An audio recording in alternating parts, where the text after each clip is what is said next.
Okay, I see. Hello, everyone. Let me close my blinds.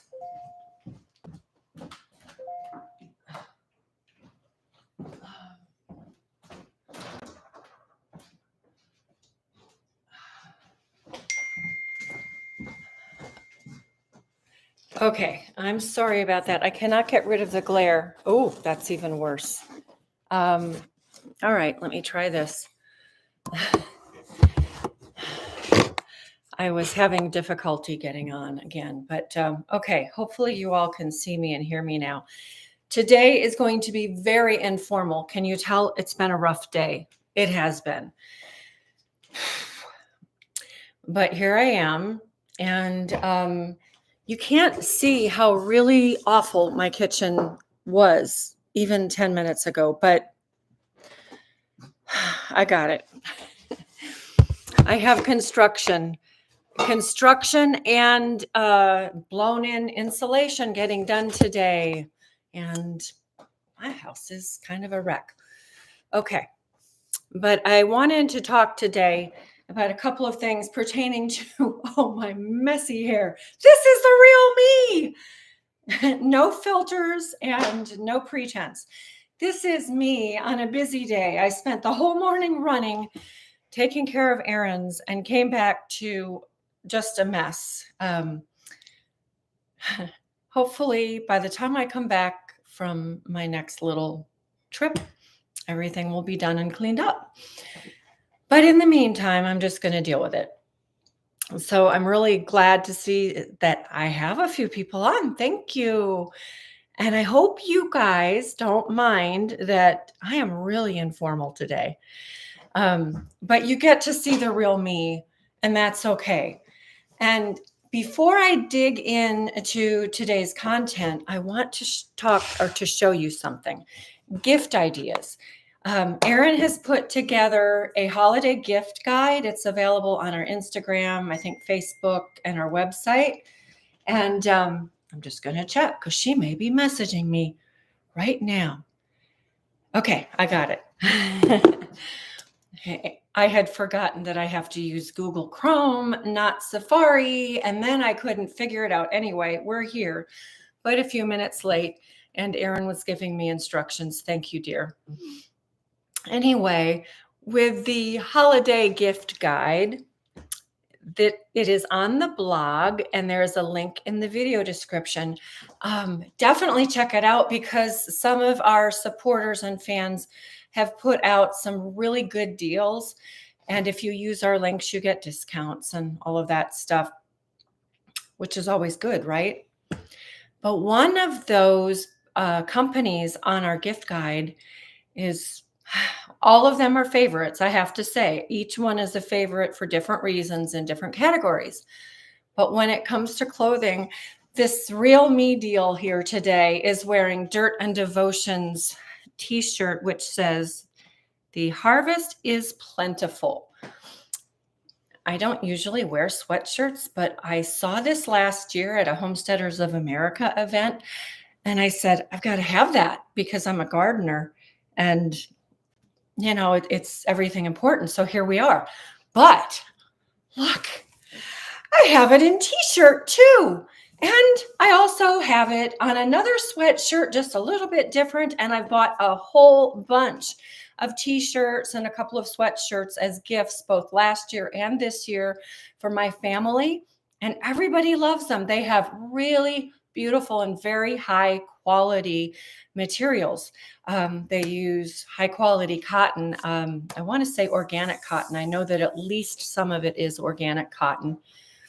Here's another one of my favorites.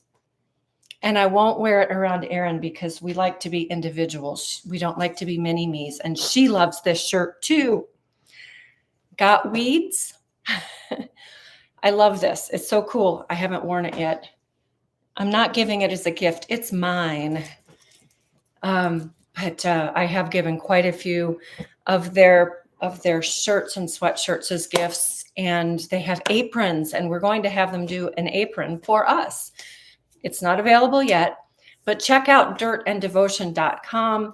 Use the link in our shopping guide, or Erin will put it down below in the description, and just support them. They're a wonderful family business. Brent does all of the graphics, and the kids all together. They have 8 children, and they live in an old, beautiful little house on the edge of town, and they all work together, and they're a family that we love. So Amy and Brent and their kids with Dirt and Devotion. Check them out. Okay. We do, of course, as I mentioned, have other companies in our gift guide. I definitely encourage you to peruse it and do some ordering. I actually need to order more Green Pasture products, fermented cod liver oil, and they're running a good deal, and they are the best product on the market. So that's I take the fermented cod liver oil and or the fermented cod liver oil butter oil combo every single day. I take capsules with me, keep them in my work backpack or in my purse so that I always have them even when I'm on the road. Okay. That aside, I want to talk about a couple of really exciting things that we have coming up for the rest of the year. Erin and I are busy scheduling guests. Our next guest will be 2 weeks from today, and I'm so excited. I just can hardly wait. Not like time doesn't already go fast enough, but I can't wait for 2 more weeks because my dear friend, Mandy Bloom from Real Food Recovery, is going to come on and talk with us about the importance of recognizing that basically what she says is the devil has our food supply and the devil has our medical system. And it's really true. God wants us to be healthy and strong, but the opposer, our enemy, wants us to be sick and downtrodden, and he does everything in his power to accomplish that. Our food system and our medical systems are very, very indicative and very clearly managed not by God-fearing. I don't want to make it sound like people who work within those systems can't be Christians. Certainly they are, but there are many, I'm sure. But we need to recognize that, well, God is in the details, and God desires for us to be strong and healthy, and God gave us everything we need, and we need to break away from the conventional food system that makes us sick, keeps us sick, and kills us. So Mandy will be talking with me about that. Mandy and her husband have several children of their own, and they foster parent, and she has been able to recover some really serious issues in her foster children in particular, utilizing God-given food and food as medicine. God-given food as medicine is the topic of our next event, which will be April 19, 20, and 21st. It will be in the little tiny town of Worth, Virginia, near Rocky Mount, on the Montgomery farm. They're really excited to host us. And we are really excited because of the quality of speakers that we have coming. And most of the speakers will be new. In fact, maybe all of them will be new to us, with the exception of one person who I asked to come and give the sermon on Sunday morning. But I won't say anything else yet about that. But we have PhD nutritionists. We have that Megan Sanctuary. We have Stephen Bussey, who is a chiropractor, but he also is a functional medicine doctor. Man, he has got it. He suffered a heart attack at 35 years old. Can you imagine? And it was a widowmaker heart attack, the same type of heart attack that my husband had in early June of 2019. We have, hopefully, I'm not going to say the name yet, but a midwife. She and I keep playing phone tag, but yep, we're going to have a midwife, and Megan Sanctuary, the PhD nutritionist and GAPS practitioner, as well as several of us talking about, we'll have a sidetrack on healthy pregnancies, healthy babies from preconception through postpartum. Who else do we have? Mandy, my friend Mandy is coming. Oh gosh, I know there's more than that.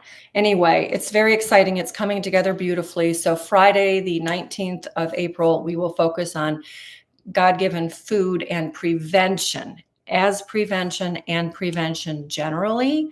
And then Saturday, we'll talk about God-given food as medicine and other healing modalities, non-toxic healing modalities, including some things that many of us don't even think about, like being able to heal from emotional traumas, and how light affects us and the energy from the sun, and what do these LED lights do to our bodies and to our brains? I don't have any on at the moment, but that happens to be what we have in our house for the most part, and I wish we did not. So we're going to cover all of those topics. I hope that you'll come. Our registration, Erin can correct me if I'm wrong. I think it may be live now. If it's not, it soon will be. And then was it last week or the week before, 2 weeks before, I was in Maine where we did the salt show, which was, I thought, so good. Well, we're doing a retreat in Maine. And it is a kind of a luxury retreat. It is a luxury retreat. So we're going to be putting out details about that very soon. We're going to do this along with Sophie or Sophia Ang of the Nourishing Asian Kitchen, another gift idea for the holidays that we love, and we love Sophie. So she's going to be part of our retreat as well. All that aside, oh, by the way, the retreat and the conference, the God-given Food as Medicine conference, excuse me. Right now it's one, but it might be two. Either of those would be really nice Christmas gifts, don't you think? I know that I would say I'd love either or both, especially both. So I'm going to put that aside. Now, I hope that you all did have a wonderful Thanksgiving. We definitely did. We had a really quiet, unusually quiet day. Usually everyone comes to our house, or at least as many as are around in town come to our house. My kids who are married alternate Thanksgiving, Christmas with us, with their family members, back and forth. That way there's no pressure. And this year, most of our kids were elsewhere for Thanksgiving, but in the evening we had a small gathering with our daughter and her family who live right down the street. And I guess it was just the other kids, the kids that still live at home. There are only three kids left at home. For some of you, that might be even more than you've had at home anyway. But for me, with 9 kids, that's like piece of cake now. So when they all came over for dinner on Thursday of last week, we made a really nice but fairly simple spread. One of my girls really wanted to decorate the table. She remembered being young and making up a fancy table. And so we did that. And I hope you will do that too. It's fun to get kind of dressed up and dress up the table. And it obviously makes memories, because Lauren, who is 19 years old, just was kind of gushing about her memories about special holiday meals, and that we dressed up the table and we got out the crystal and we used the pretty silverware and all of that stuff. And that's just fun. Yes, it means you have a lot of dishes to wash, and some of those have to be hand washed, but it's okay. You do it once in a while. It makes good memories and everybody's happy. Presumably. Everyone was happy. So now we're leading up into Christmas, and Christmas tends to be filled with things like cookies and candy and cake and sugary sweets and yeah, ham or turkey or roast beef. We're going to do roast beef this year. So one thing I want to encourage you to think about is to think outside of the box. You don't have to do everything the way everyone else does. And you can take holiday favorites and make them in a more nourishing, clean, and yet beautifully delicious way. We will be reposting, and it is on our blog, that last year we put together an ebook with holiday recipes, including things like green bean casserole and one of my family's favorite breads. And I think my pecan pie. If it's not in there, I'll have to add it. But even when I make something like a pecan pie, I start with a homemade crust. And this might be where I do actually compromise and use organic unbleached flour instead of whole grain flour. And it's okay. It's okay to do a compromise now and then, as long as you can handle it. If you're not experiencing tremendous health issues, compromise once in a while, because it makes an occasion or a day or even just a meal feel special. And it's just that you shouldn't maybe compromise every day, but a compromise now and then is okay.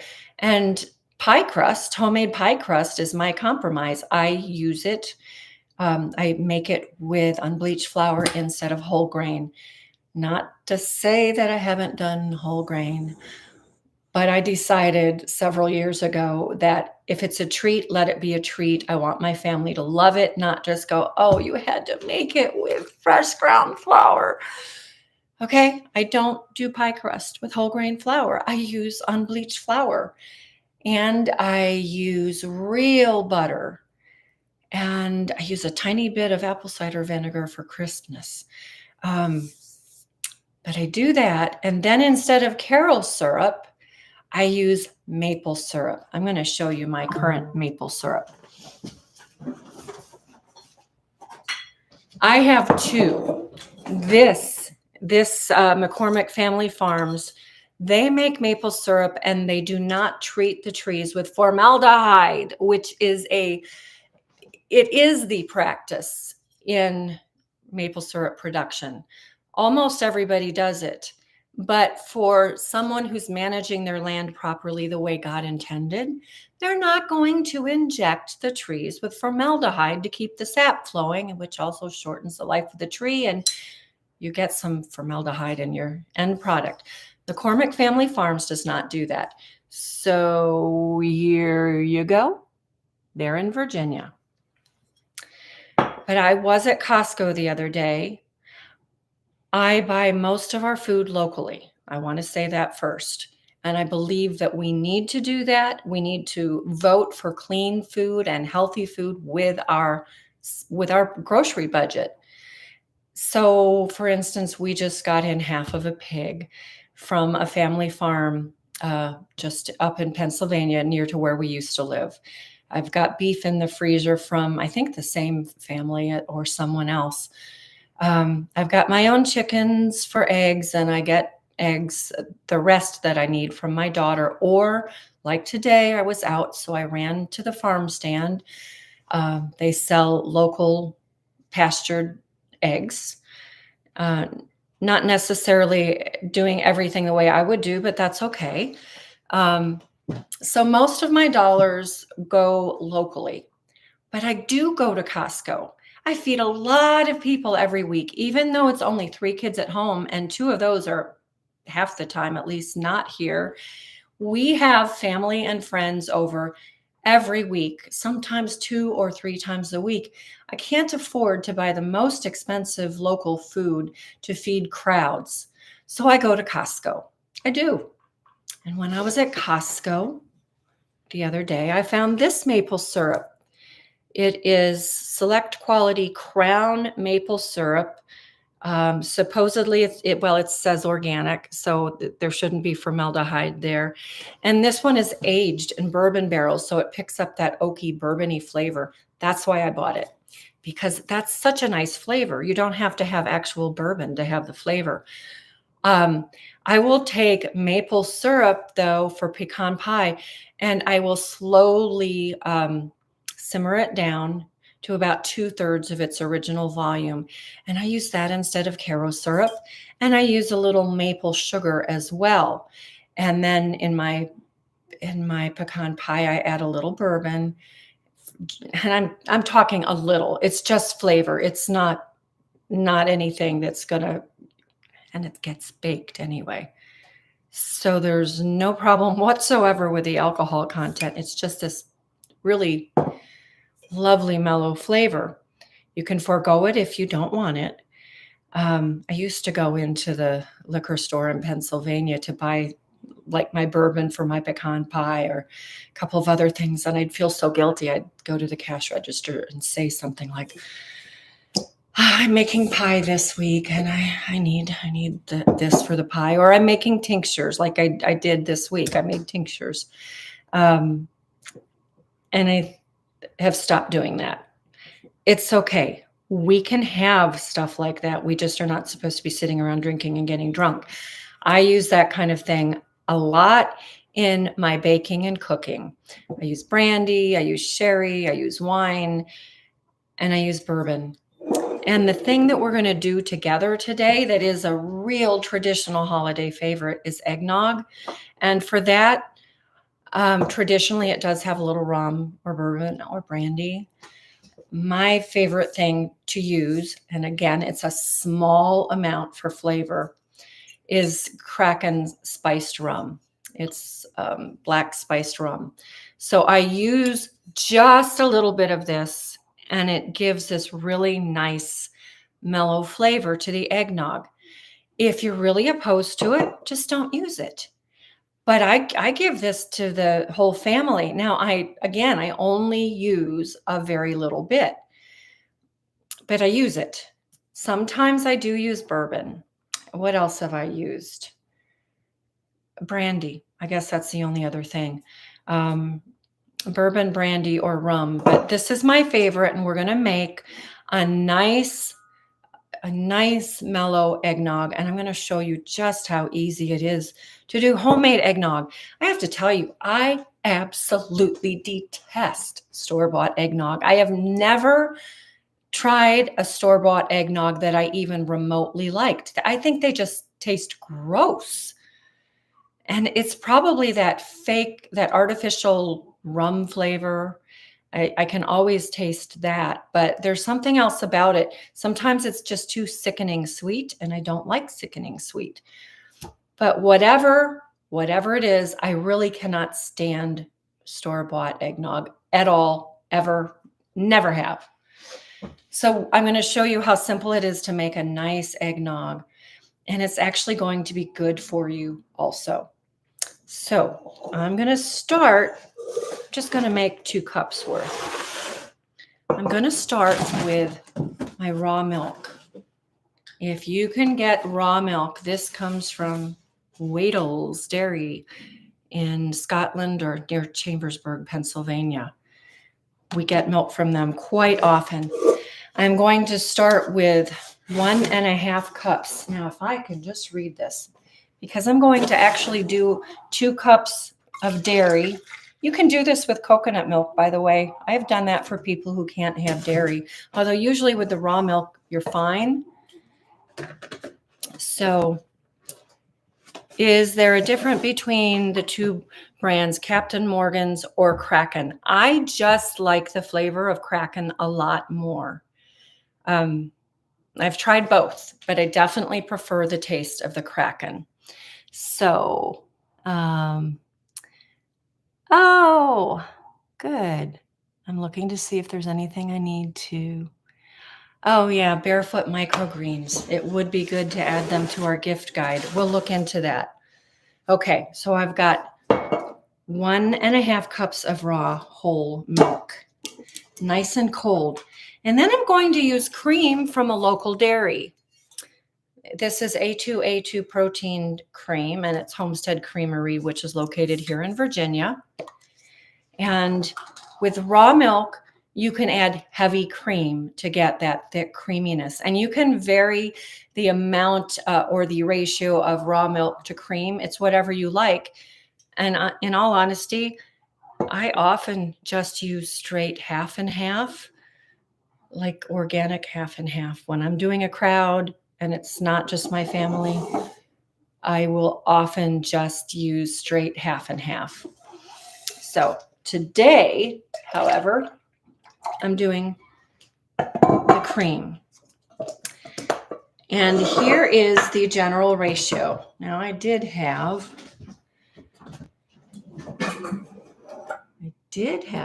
my measuring spoons out. Oh, no, I didn't. Imagine that. Okay, measuring spoons. Let me just show you something. We have these measuring spoons on our resource list. And actually, the reason I didn't have the measuring spoons out, because this is my baking cabinet. That's my cooking cabinet. And I keep a set at each place. I was going to grab these.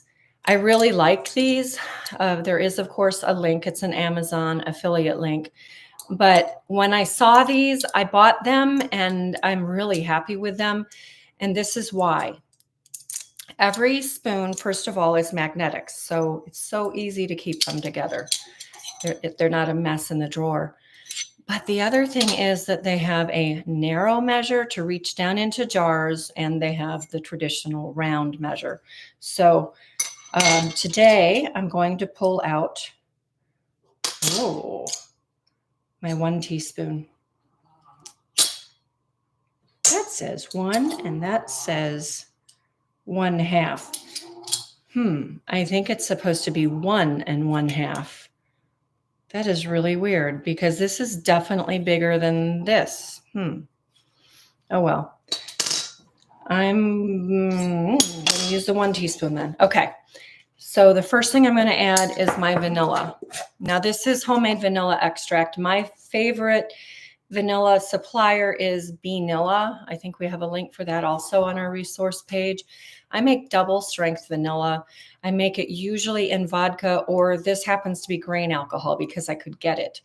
And I add just maybe 5% water so that any water-soluble extractives will be pulled out in addition to the primarily alcohol extraction anyway.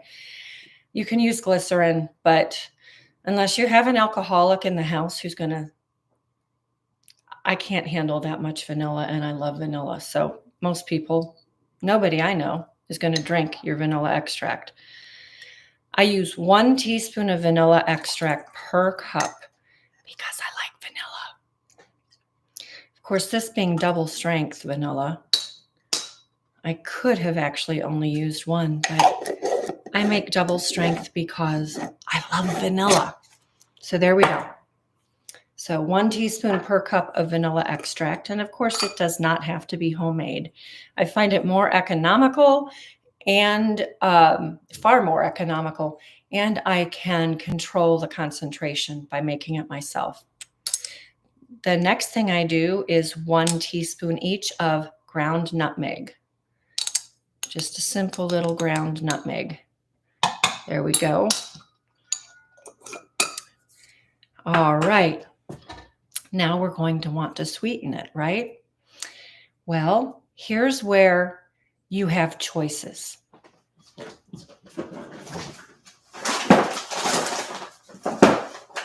Like lots of choices.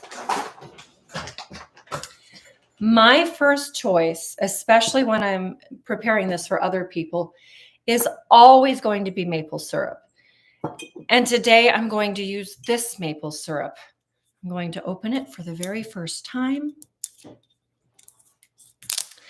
But the other thing that I usually do when it's just for me or for my husband and I is I might use yacon syrup.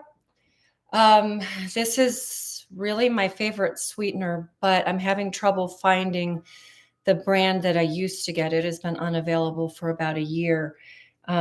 This doesn't have as much of the fiber in it, but I'm still using it. I still like it. And it tastes like caramel. It really tastes good, but it has a lot of FOS, fructooligosaccharides, which are actually prebiotics and good for your butt.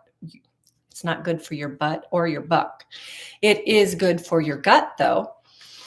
And it also has inulin. That's part of the sweetness. And that is an indigestible or undigestible fiber, which is also good for your gut and does not add calories, but it also has fructose. Now, it's less fructose than honey, but it does have fructose. And I'm telling you, it tastes so good. Oh. Some people say it tastes like molasses, maybe just a tiny bit. I think it tastes more like caramel. And it's a natural sweetener. It's not heavily processed. It's just the yacon root pressed. The juice is evaporated just like maple syrup or cane sugar or anything else for that matter. Okay, this is a compromise. I do use this often. The yacon syrup I primarily use for desserts and my coffee. And this I will use occasionally as well. You have to understand though, while this says monk fruit sweetener in little letters with erythritol, it's actually mostly erythritol and a little bit of monk fruit. A little bit.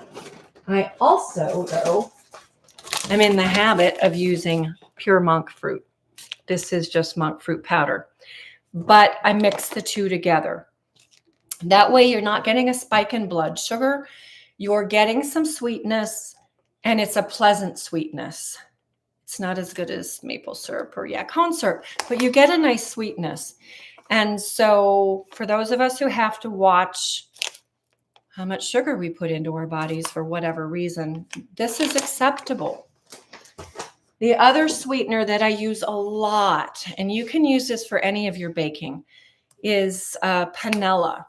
This comes from healthytraditions.com. Panela is a whole sugar. It is nothing but evaporated cane juice. So it still has all of its natural molasses, and this particular one, this is my favorite one, and it's the only one I buy simply because it is a very nice texture. It's not like sucanat or rapadura or even coconut sugar in that those things tend to be really hard and they're not uniform granules. So they don't combine as well, especially in baked goods. But panela does. It's just like brown sugar, except for it hasn't been refined at all. So it's a really good sugar. This will go into my gingerbread cookies, which I will make with my grandchildren next week. I don't use any white sugar, not even organic white sugar. I just use this. As a matter of fact, my kids can tell you I get upset with them when they try to bring in even organic sugar. I want the whole sugar. I like the flavor, and I like that it's not just pure carbohydrate. So there you go. So today for our eggnog, again, we're going to use this yummy maple syrup. I assume it's yummy. I haven't tasted it yet. Let me see. Definitely yummy. I can verify that. And there is this little hint of mellow bourbon. So that's going to be a good thing. I am going to do a compromise today, since this is partly for me and partly for my husband, and we can't do a lot of sugar. I'm going to do 1 tablespoon each of this bourbon vanilla. And I think I'm going to soften the carbs a little bit with the yacon syrup. Why not? But for you, maybe you can just do the maple syrup. And that's fine. But what you're looking for is about 2 tablespoons of sweetener per cup, no more. Do less if you can. I usually actually do half this amount, but for you, I'm doing 2 tablespoons per serving. And then I'm licking the spoon because it tastes really good. And this is yacon syrup, so man, that is such good stuff. Okay. Now, it's eggnog. So what else do we need? Duh, we need eggs. And here are my eggs that I just picked up from the farm stand, like I told you earlier while I was out running errands. So for eggnog, we use 1 egg per serving. And I don't know if you can see this, but look at those yolks. It's not because the feed has color added, which is what the commercial egg producers often do to make you think you're getting a healthier egg. No, it's because they're actually eating bugs and grasses and stuff like that. Okay, so now we have our eggs. And the last thing that we need, and again, this is optional, but if you don't use it, it's just, to me, it's disappointing. I'm just going to add 1 little tablespoon of this Kraken spiced rum per serving, which is nothing. If you can feel a buzz on 1 tablespoon of bourbon or rum, then you must be really sensitive. And if it bothers you, then just don't use it. But 1 tablespoon is really just not going to amount to anything. Okay, we've got all of our ingredients. 2 cups of cream and milk mixture, 2 eggs, 2 tablespoons of sweetener, in this case, maple syrup, and I'm sorry, I'm giving you the wrong proportions. For a 2-cup serving, it will be as much as 1/4 cup. But I usually only use 1 tablespoon per serving, okay, of sweetener. And then it's the 1 tablespoon per serving of the rum, a teaspoon each of vanilla extract and nutmeg. And hey, that's it. Now, my favorite kitchen tool that I can't do without, my immersion blender. I put the wrong end on it. I told you you're getting the real me today. That was the wire whisk. That's not what I wanted. No, I want this. You should see the mess in front of me that I am going to have to clean up. It's not the worst mess I've ever seen, but it certainly is a mess. Okay, proper end.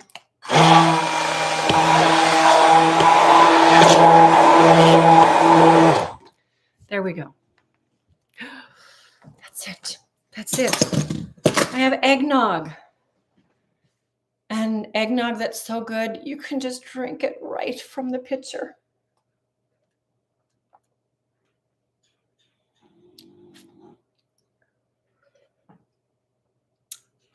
That is really good stuff. And you know what? It's actually good for you. I mean, it has whole pastured egg and raw milk and good quality heavy cream. It's actually, it feels decadent, and maybe kind of it is, but it's actually good for you. You don't have to feel guilty about drinking this. And other than real diehard haters of eggnog, I've never had anyone not thoroughly enjoy my eggnog. So there you go. You've got my eggnog recipe. But let's talk just briefly before we finish too about some other swaps that we can make. I just generally, of course, avoid candy unless I make it myself. I will use dark chocolate, like 72, 75%. But I won't use anything with more sugar in it than that. So maybe one of the things that we do like to do is make truffles. My kids have done that for years. And there again, I just use the dark chocolate, and maybe we flavor it with,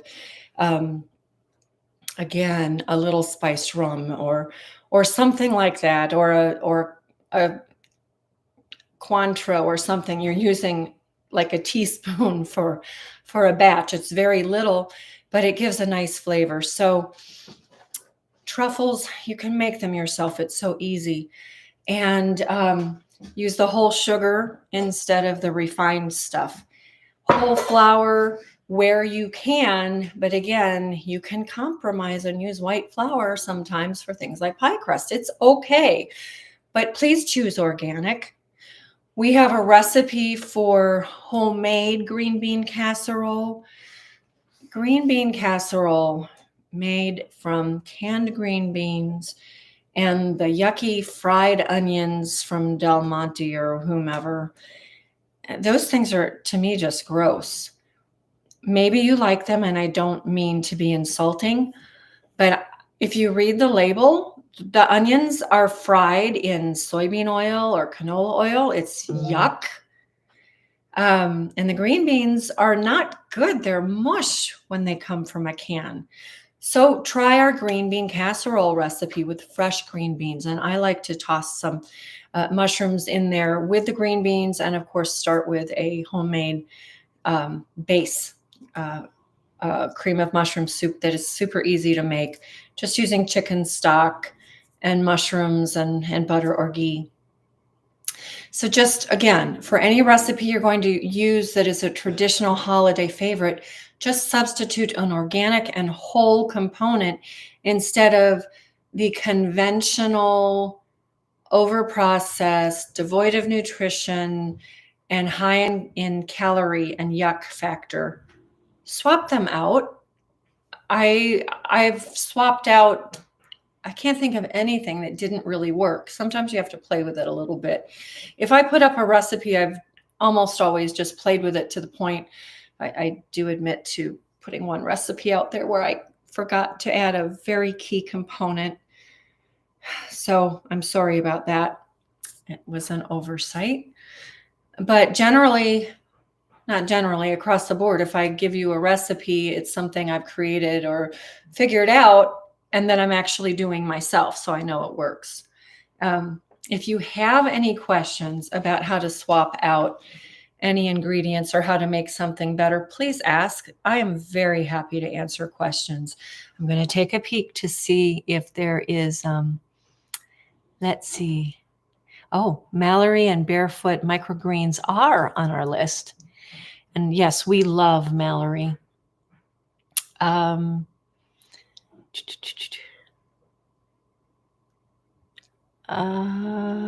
Okay. I'm not seeing any questions. Hello, Diane. It's nice to see you, and Tambray and Carmen, and hi, Scott. I'm glad that you enjoyed checking them out. And yeah, Dirt and Devotion, they really are the best, aren't they? We just love them. They were here in early October for a Homesteaders of America event, and we had them stay at our neighbors and came over for dinner, and I couldn't get enough of them, honestly. Their products are wonderful. The last thing that I wanted to say was that I want to encourage you to consider making some treats for gifts. Make them for your own holiday meals if you'd like. And I would encourage you to try things out. Try some of our recipes. Try some others. Like I'm going to show you.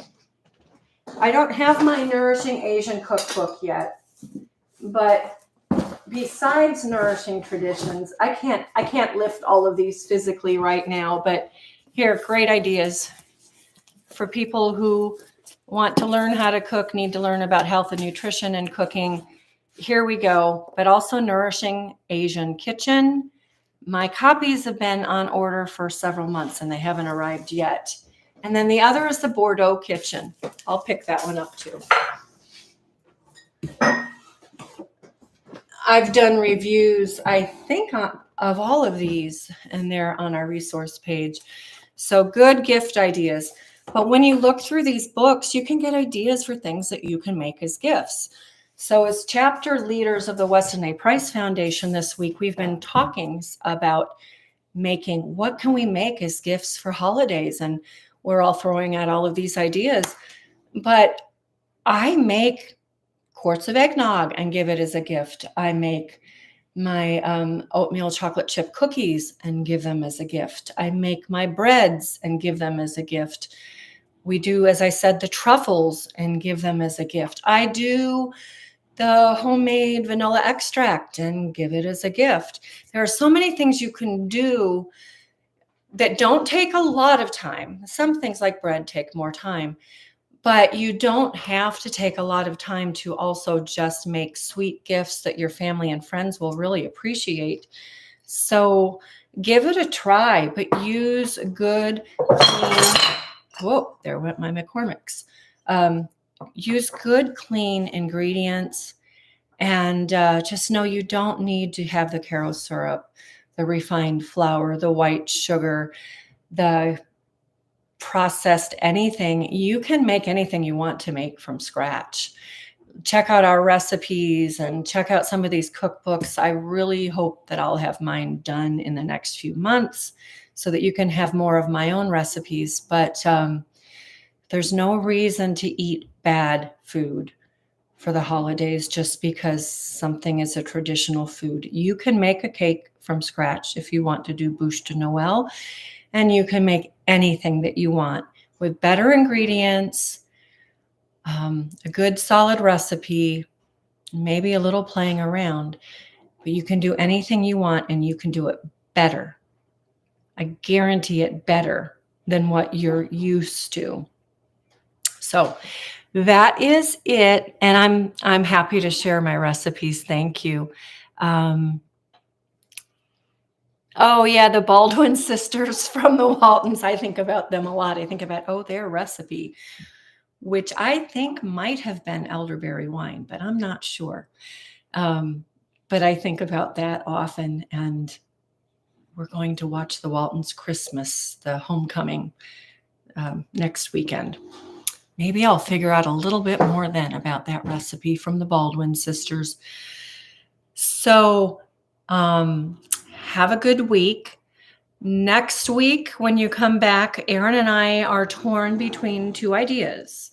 One is that she may interview one of our friends, and I'm not going to say who or what the topic is, but either she will come on and do an interview, which I think would be really cool, don't you? Because we don't see her face as much, and she's a dynamo. So we'll either have her, or I am actually going to be in Covington, Kentucky at the Acres USA conference, which is a really neat sustainable ag conference that I've been to on and off over the years. I'm going to be speaking actually during this time slot about easy, productive gardening that you can do even year round. So we'll either live stream that, or we'll have Erin interviewing someone special. So that's it. I hope you'll tune in next week. I hope, please, that you'll give this a thumbs up. It sounds so cliche, but please give this video a thumbs up, like and subscribe, and always, please do share as well. We appreciate your support. Everything that you do and say and every little thumbs up does actually help us, believe it or not, and we appreciate that. So thank you. And let me see. Carmen, I think, says, is it Carmen or is that Tom Bray? Yes, would love to see Erin. Yes. So Erin, you're being nudged. We'll figure that out. If it's not Erin, if it's me doing my live presentation, fine. If it's Erin, I'll still probably record my presentation and put it up at a later date, but I will be presenting not for God's Good Table, but for the Weston A. Price Foundation. So I don't automatically assume it's okay, but I can share. Okay, that's it, you guys. I hope that you have found this helpful, even if in the beginning a little bit rough getting started. And please do feel free to ask me questions. We used to do an Ask Me Anything Wednesday, and I think we need to do an Ask Me Anything show. Actually, that's a good idea, right? What do you think? Let us know, and we'll see you later. Thank you, everybody.